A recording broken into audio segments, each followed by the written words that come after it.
दोस्तों, 3 राज्यों में कुल सरकार है, लेकिन सत्ता की मलाई खाने के लिए इतने नेता तैयार हैं कि कांग्रेस पार्टी आज एक बार फिर विंटेज कांग्रेस की याद दिला रही है। कर्नाटक में मुख्यमंत्री सिद्धारमैया और डिप्टी सीएम डीके शिवकुमार के बीच चल रही सत्ता की जंग अब खुलकर सामने आ चुकी है। पिछले 2 सालों में कई बार ऐसे मौके आए, लेकिन इस बार परिस्थितियां बड़े बदलाव की ओर संकेत कर रही हैं। हालात इतने बिगड़े कि पार्टी हाईकमान को रणदीप सुरजेवाला को 3 दिन के दौरे पर कर्नाटक भेजना पड़ा। कहा गया कि वे संगठनात्मक फीडबैक लेंगे, लेकिन हकीकत क्या है? हकीकत यह है कि यह दौरा डैमेज कंट्रोल का हिस्सा है। देखा जाए तो कांग्रेस में हर 6 महीनों में ऐसी स्थितियां बन ही जाती हैं। अब कांग्रेस को एक डैमेज कंट्रोल विंग बना देनी चाहिए। खैर, इस कड़ी में सुरजेवाला विधायकों, एमएलसी, हारे हुए उम्मीदवारों और जिला कांग्रेस के अध्यक्षों से मिल रहे हैं।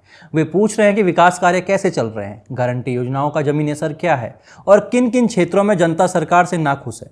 असल में सारी कवायद इसलिए हो रही है क्योंकि कांग्रेस के भीतर 2 ध्रुव बन चुके हैं। एक चाहता है कि सिद्धारमैया मुख्यमंत्री बने रहें, दूसरा चाहता है कि अब समय आ गया है कि जब डीके शिवकुमार को कुर्सी सौंपी जाए। असल में शिवकुमार गुट का दावा है कि सत्ता साझा करने का फॉर्मूला पहले से तय था, 2.5 साल का।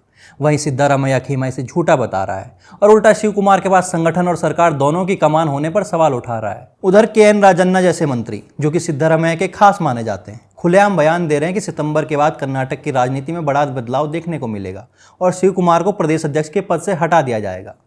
अब सवाल है कि क्या कांग्रेस सिद्धारमैया को हटा पाएगी? दरअसल मुख्यमंत्री खेमा इस लड़ाई में अपने पिछड़ा वर्ग स्टेटस का कार्ड खेल रहा है। तर्क यह है कि कांग्रेस के पास एकमात्र ओबीसी मुख्यमंत्री वही है और पार्टी ओबीसी सशक्तिकरण की बात तो करती है, तो भला ऐसे में कैसे उन्हें हटा पाएगी? पर जब कांग्रेस अध्यक्ष मल्लिकार्जुन खड़गे से पूछा गया कि क्या नेतृत्व परिवर्तन होगा, तो उन्होंने इस बात की पुष्टि नहीं की। हालांकि उन्होंने इस बात का खंडन भी नहीं किया।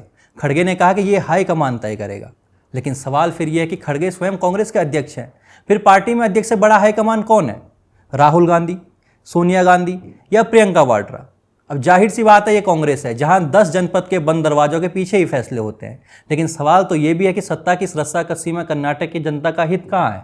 जिस खटाखट गारंटी योजनाओं के दम पर कांग्रेस सत्ता में आई थी, आज उसका स्टेटस पूछने वाला कोई नहीं है।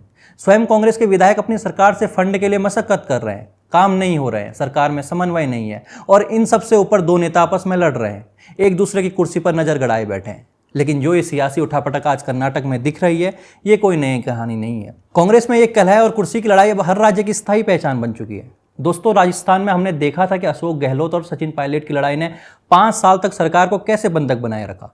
एक तरफ गांधी परिवार के समक्ष अधिक रगड़ाई वाले मुख्यमंत्री थे, दूसरी तरफ युवा नेतृत्व का चेहरा। लेकिन चूंकि कांग्रेस में युवा सिर्फ राहुल गांधी हैं, इसलिए राजस्थान में पार्टी कोई स्पष्ट फैसला नहीं ले पाई। मध्य प्रदेश में तो मामला और भी शर्मनाक था। पार्टी ने कमलनाथ को मुख्यमंत्री बनाया, लेकिन ज्योतिरादित्य सिंधिया जैसे युवा नेता को हाशिए पर रखा। नतीजा, सिंधिया ने पार्टी छोड़ दी और कांग्रेस की सरकार गिर गई। पूरे देश में कांग्रेस की ये सबसे बड़ी हार मानी जाती है। ऐसे ही हिमाचल प्रदेश में भी सत्ता में आने के कुछ ही महीने बाद संकट खड़ा हो गया। बजट पास कराने में मुश्किल, विधायकों की नाराजगी और संगठन की अंदरूनी लड़ाई। अब आप ही बताइए, कुर्सी बचाने की जद्दोजहद में मुख्यमंत्री सुक्खू जनता का क्या ही भला कर पाएंगे? अब यही हालत कर्नाटक में दोहराए जा रहे हैं।